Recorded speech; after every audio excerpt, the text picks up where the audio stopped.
সকলকে ৮০তম স্বাধীনতা দিবসের আন্তরিক শুভেচ্ছা ও পাশাপাশি আমাদের সমস্ত বীর শহীদ ও স্বাধীনতা সংগ্রামীদের প্রতি বিনম্র শ্রদ্ধা। জয় হিন্দ। আচ্ছা দেখো, এটা ভারতের জাতীয় পতাকা। এই জাতীয় পতাকায় কখনো রং আছে তিনটে, গেরুয়া, সাদা আর সবুজ। মাঝখানে আছে একটা অশোক চক্র, যার কিনা 24টা স্পোক আছে বা 24টা দণ্ড আছে। তো আজকে আমরা এই রঙগুলো নিয়ে আলোচনা করবো। এটা একটা ভালো জায়গায় রেখে দিই, দাঁড়াও। তো যদি আমরা রং নিয়ে আলোচনা করতে যাই, তাহলে দেখো, তোমরা যখনই আলো চ্যাপ্টারটা পড়বে বা রং সম্পর্কিত যখনই কোনো কিছু পড়বে, তো প্রিয় ছাত্রছাত্রীরা তোমরা দেখবে যে প্রাথমিক বর্ণ বলে একটা কনসেপ্ট আছে। তো প্রাথমিক বর্ণটা কি? প্রাথমিক বর্ণ হলো সেই বর্ণগুলো যাদেরকে অন্যান্য বর্ণ দিয়ে তৈরি করা যায় না, কিন্তু সেই বর্ণগুলো দিয়ে পৃথিবীর সমস্ত রং তৈরি করা যায়। ঠিক, মানে প্রাথমিক বর্ণ কাদের বলছি? সেই রঙগুলোকে যাদের দিয়ে পৃথিবীর সমস্ত বর্ণ তৈরি করতে পারবো, কিন্তু তাদেরকে তৈরি করতে পারবো না। তো এই প্রাথমিক বর্ণ বা মৌলিক রং যদি আমি দেখতে চাই, তাহলে তিনটে আছে। কি কি? নীল, সবুজ আর লাল। হ্যাঁ, আবার ইংরেজিতে আবার এটাকে বলা হয় রেড, গ্রিন, ব্লু, কেউ কেউ RGB। এই টেকনিকটা দিয়ে মুখস্থ করে, কিন্তু আমরা বাংলা মিডিয়াম স্টুডেন্ট, আমরা বাংলা দিয়ে পড়বো। দেখতে পাচ্ছ কথা বলি? মেবি দেখতে পাওয়া যাচ্ছে, কি করা যাচ্ছে না, পাওয়া যাচ্ছে মনে হচ্ছে। হ্যাঁ, দেখো, এই যে প্রাথমিক বর্ণ নীল, সবুজ আর লাল, এটাকে কিভাবে মনে রাখবো? এর জন্য আমি ট্রিক করেছি, নিসলা। ট্রিকের নাম কি? নিসলা। যেমন ইংরেজিতে মনে রাখলে RGB বলি, তেমনটা রেড, ব্লু আর green, red, green, blue, RGB, তেমনটা বাংলায় কি বলবো? নিসলা। ঠিক, এটা আমি একটা বাংলাদেশের নাটক থেকে শিখেছিলাম এই ট্রিকটা। নিয়ে নীল, শয়ে সবুজ, লায়ে লাল, তাহলে নিসলা। তাহলে প্রাথমিক বর্ণ কটা হলো? তিনটে। ট্রিক মনে করার নিজে নিজে বলো। নীল, নীল, সবুজ, লাল। Very good.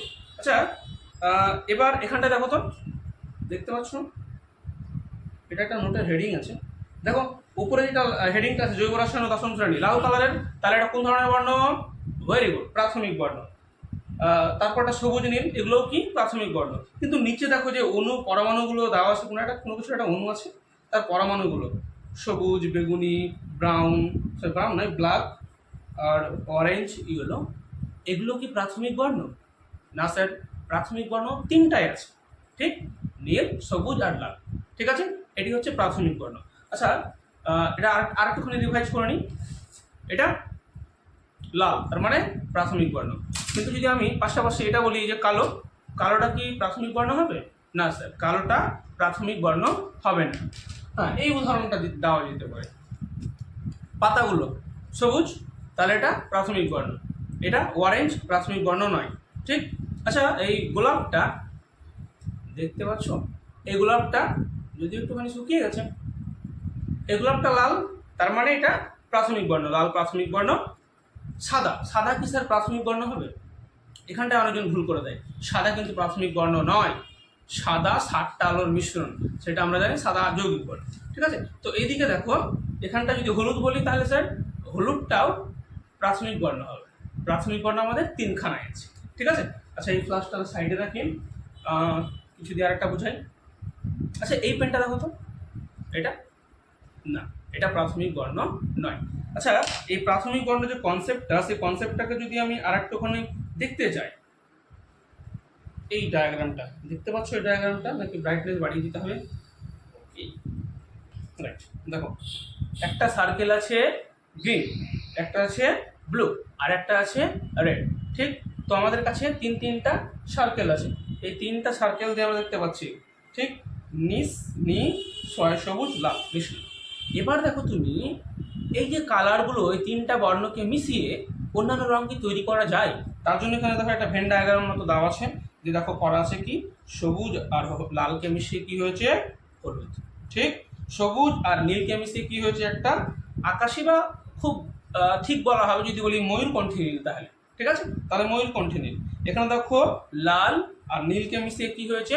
ম্যাজেন্টা। এই যে দেখো, এই কালারটা 6 নম্বর যে কালারটা দেখতে পাচ্ছ, যদি স্পষ্ট না হয় তাহলে আমি ভিডিওসে সেটাকে দিয়ে দেবো। ঠিক আছে, অ্যাকচুয়ালি এটা স্লাইড আকারে পড়ালে ভালো হতো, ছোট্ট ভিডিও স্বাধীনতা দিবস উপলক্ষে। তাহলে দেখো, এখন এই তিনটা হলো প্রাথমিক বর্ণ। এবার কথা হচ্ছে, স্যার মাঝখানে সাদা দেখতে পাচ্ছি না, পাচ্ছ তো সাদা দেখতে? এই সাদাটা কিভাবে সৃষ্টি হয়েছে দেখো, এইদিকে সবুজ আর লালের লাল দিয়ে যে হলুদটা তৈরি হয়েছে, সেই হলুদটা এই নীলটার সঙ্গে মিক্স হয়ে 7 নাম্বার কালারটা দেখতে পাচ্ছ, সেটা সাদা। তাহলে স্যার দুটো বর্ণ মিশলো, হলুদ আর নীল মিশে কি উৎপন্ন করলো, কোন কালার, সাদা।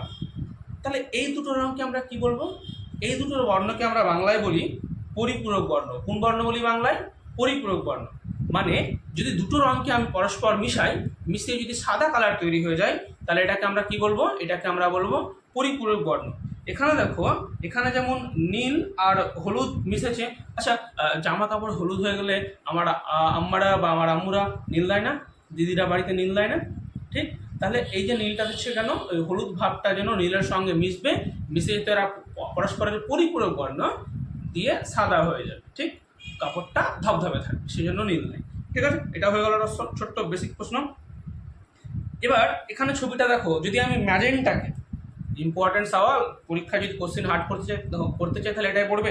ম্যাজেন্টা আর ময়ূরকণ্ঠী নীল, এ দুটোকে যদি আমি মিক্স করে দিই তাহলে কি উৎপন্ন হবে দেখো, বা ময়ূরকণ্ঠী নীল আর লালকে যদি আমি মিক্স করে দিই তাহলে কি উৎপন্ন হবে দেখো, ময়ূরকণ্ঠী নীল আর লালকে যদি মিক্স করে দিয়েছি তাহলে সাদা কালার তৈরি হয়েছে। ঠিক আছে, তো আজকে আমাদের রঙের খেলা, আমরা জাতীয় পতাকা থেকে শুরু করেছিলাম 3খানা রং দিয়ে, আর আমরা শিখলাম কি 3টা মৌলিক রং আছে। কি কি মৌলিক রং আছে? মৌলিক রঙগুলো হলো নিশলা, নীল, সবুজ আর লাল। আশা করি এরপর থেকে আমরা এটা আর ভুলবো না।